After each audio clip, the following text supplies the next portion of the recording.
이번 시간에도요. 네, 주제를 선생님 몰래 갖고 와서 띄워드리고. 이게 그래 한번 해보자 또. 저도 이제 겪은 거예요. 이런 주제입니다. CBT 시험 얘기하는 거지 이거? 네, 이제 컴퓨터로 시험 바뀌었잖아요. 이제 기계 쪽의 시험은 다 바뀐 것 같아요. 그렇지. 다 CBT로 바뀌었다고 봐야지 이제. 일반기계 기사들 연예인 바뀌어서. 근데 이게 이제 가장 저도 이제 공감이 되는 게 혹시 종이 아까워서 전국에 배포되는 종이 아끼려고 그러는 건가 컴퓨터보다 이해도 되긴 하는데 여기에 대해서 이제 선생님이 자세히 아실 것 같아서 좀 얘기 좀 해주세요. 지금 사람들이 그렇게 생각하는 거 하고 있다는 얘기지. 그 네. 종이 아끼려고. 또 적지 않은 양이니까 전국에 배포될 거잖아요. 그래서 그게 가장 얘기가 많은 것 같아요. 그러면 이렇게 한번 얘기를 풀어가 보자. 그 CBT 시험이 도입돼서 불편한 건 일단은 내가 불편한 부분은 여러 번 뭐 다른 영상도 그렇고 내가 여기저기서 얘기를 많이 한 것 같아. 수업하면서도 얘기하고 좀 어색하다. 그것도 적응해야 되고 연습도 해야 되고. 그러니까 이게 처음부터 CBT 시험을 준비했던 친구들 같은 경우는 덜 할 텐데 나 같은 경우는 이제 오랫동안 종이로 시험을 봐왔잖아. 그러다가 이제 봤잖아. 이제 컴퓨터 모니터랑 하려고 하니까 시험 같지가 않고 그런 느낌도 사실 없잖아 있었거든. 근데 그건 뭐 사람마다 다른 거니까 그냥 갖다 치는데 일단 CBT 시험이 들어오면서 또 좋아진 점도 없지 않아 있어. 내가 두 가지만 얘기한다면 일단 계산기 논란이 없어졌지.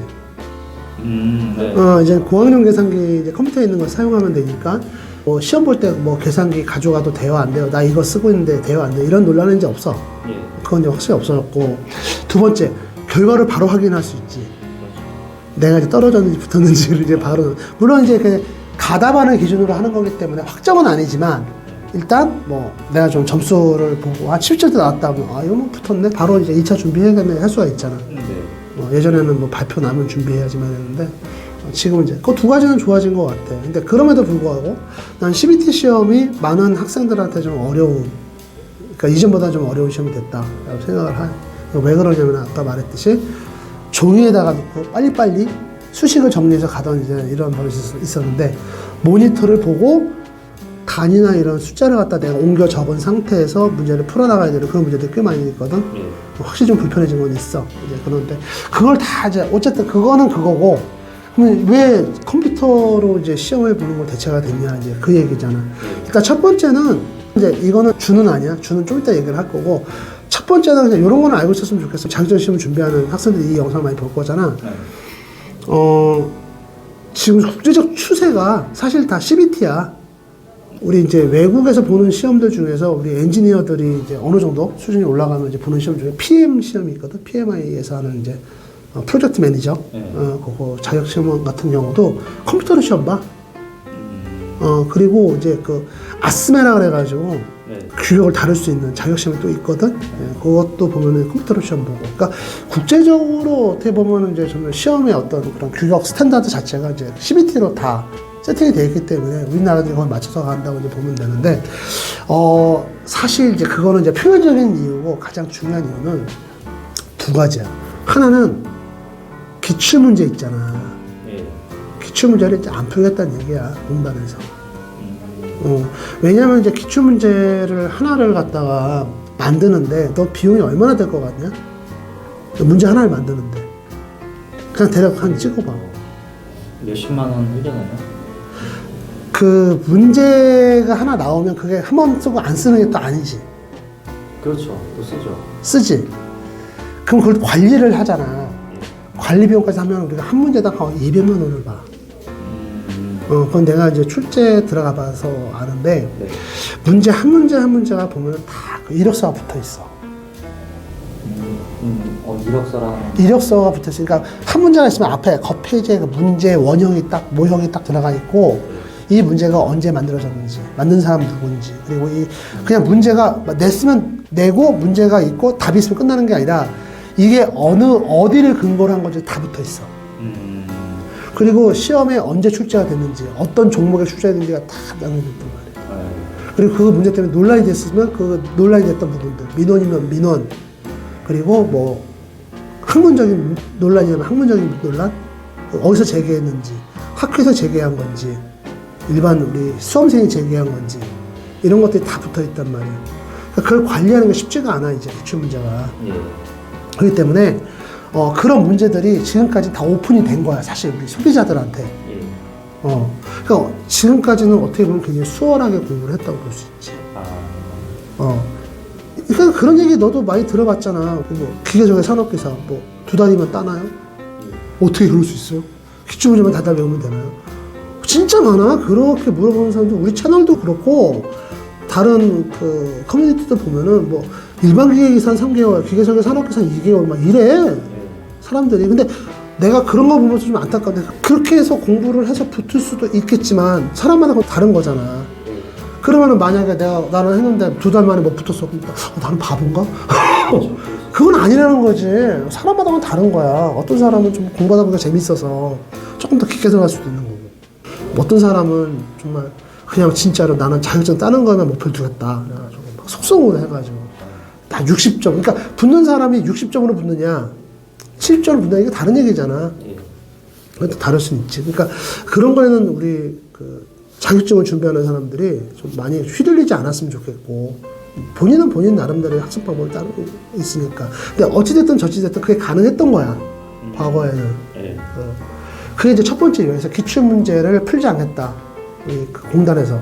그게 첫 번째고, 두 번째 이 기사 자격증이나 산업기사 자격증이나 그러니까 국가 기술 자격이지 여기에 대한 논란은 끊임없이 있었어 과거에도. 뭐냐면은 야 그래 기사 자격증을 따고 산업기사 자격증을 따서 현장에 와서 우리가 그 인정을 지금까지 해줬다. 근데 애들이 와서 일을 못한다. 이런 식으로 나오는 거야 산업계가.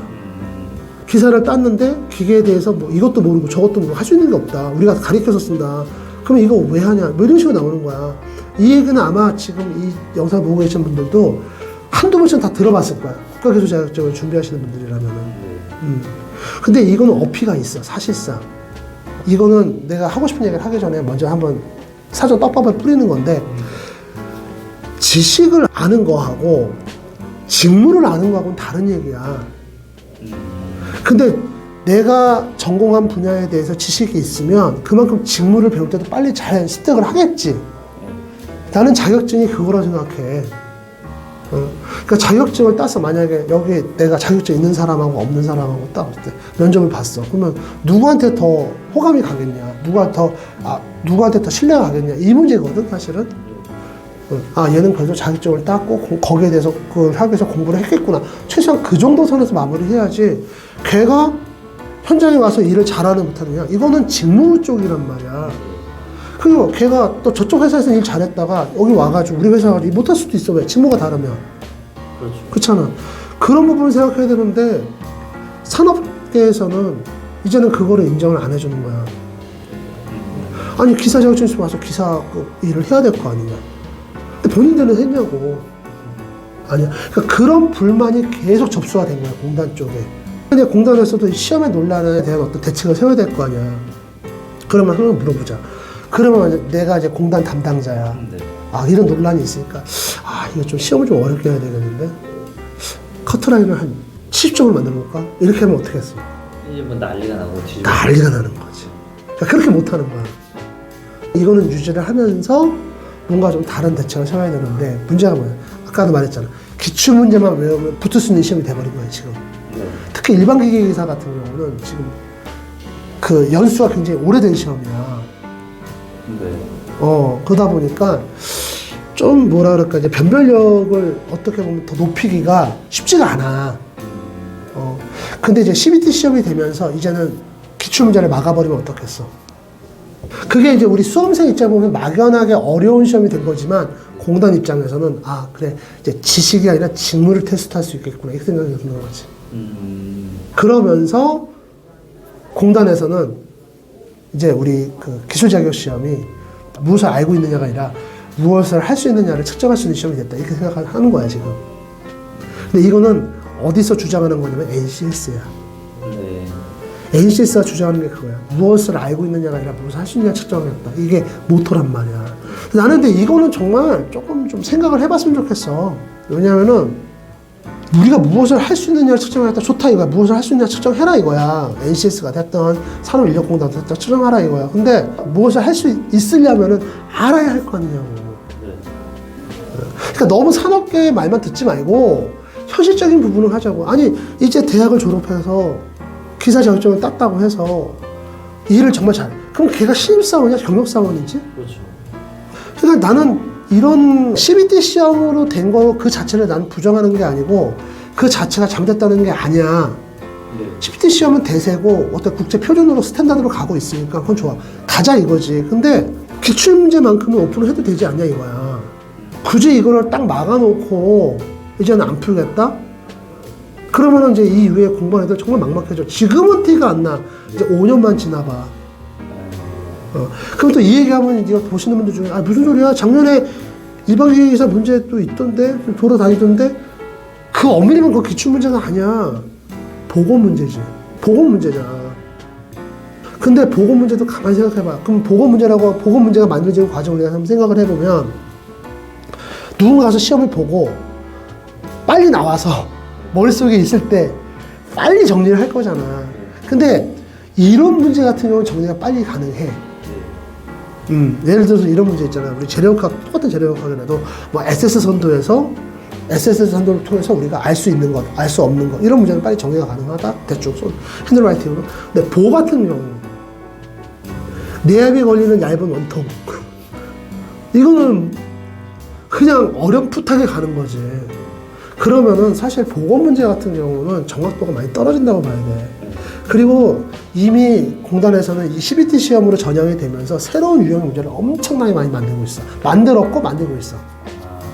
그렇기 때문에 이제 앞으로 보고 문제 그렇게 효율적이지 않아. 그러면 이게 빨리 본 사람들이 좀 유리했네요. 유리한 거죠. 그러니까 나는 그것도 나는 사실 생각을 해봐야 되는 문제라고 생각해. 지금 산업계에서 있잖아. 이렇게 막 지금 기사 시험, 우리나라 일반기계 기사 시험이 그 어떤 그레이드보다 변별력이 없다. 그리고 그 자격증은 딴 사람들한테 어떤 신뢰가 안 간다. 이런 얘기를 하기 전에 그 사람들도 다 그렇게 해서 딴 사람들이란 말이야. 그렇죠. 본인들은 그렇게 해서 시험을 해서 자격증을 받아놓고 기출문제만 파가지고 자격증 따놓고 이제 뒤에 있는 애들은 더 힘들어지는 거잖아. 네. 그런 부분이 있는 거지. 그러면 이런 문제를 가지고 이제 또 산업인력공단에다가 좀 이런 얘기를 하잖아. 그러면 거기서 하는 얘기가 출제범위 있지 않냐? 출제 기준표 있지 않냐? 있잖아. 출제 기준표 이렇게 네모칸 이렇게 세 줄로 해가지고 이렇게 해가지고 여기서 나온다. 말이 그렇지. 그게 그 공부하는 애들 그리고 아까도 우리가 잠깐 얘기했지만 지금 기사 자격증을 따는 애들 중에 가장 많은 퍼센트를 누가 차지해? 현업자야? 현직자야? 아니야. 취준생이야. 취준생들이 지금 기사 자격증만 공부하냐고. 그러면은 근데 이게 이제 바뀔 일은 없을 거죠? 없지. 그냥 가는데 나는 내 의견은 그래. 이게 두 가지 때문에 지금 CBT 시험을 보면서 두 가지를 지금 취하고 있잖아. 공단에서는. 첫 번째 뭐야? 문제 열심히 만들었는데 거기에 대한 비용 대비해서 이제 효율을 갖추는 거고. 두 번째, 이제 산업계 요구도 들어주는 이제 그런 두 가지를 같이 취할 수 있는 상황이 됐잖아. 수험생 입장에서 지금 당장은 이게 티가 안 난다고 그랬잖아. 네. 앞으로 5년 후. 정말. 그러니까 지금 대학에 입학하는 애들. 이런 애들이 이제 졸업할 때 기사 자격증 따려고 진짜 힘들다고. 그리고 지금 그것도 분명히 알아야 되는 게 출판사들 있잖아. 이제 우리 교재 만드는 출판사들도 교재 비용 많이 올라갈 거야. 이제 교재 비용 조금씩 올라갈 거라고. 그건 왜? 기출문제를 만들려고 그러면은 예전에는 시험지가 나왔잖아. 공개는 아니지만 거의 암암리 어쨌든 공개가 된 거나 마찬가지잖아. 네. 시험지를 들고 나왔으니까 필기 같은 경우. 근데 지금은 보고 문제를 만들려고 그러면은 한두 사람 들어가서 그게 되겠어? 시험장에? 엄청 꽤 오르겠네요. 사람이 더 많이 투입이 돼야 되는 거고. 그래서 이게 좀 교재 비용도 많이 올라갈 거고 여러 가지로 좀 그렇게 돼요. 그러니까 어쨌든 좀 자격증 시험 CBT로 바뀌고 있는 건 크게 보면 두 가지야. 문제를 만드는데 그렇게 고가의 비용을 들여서 만든 문제가 지금까지 계속 풀려버렸잖아. 그걸 이제 막아버리는 거고. 두 번째는 이제 산업계의 요구가 들어오면서 조금 더 이제 좀 능력 있는 엔지니어를 뽑겠다. 자격증의 어떤 변별력을 높이겠다. 그 의도야. 두 가지야.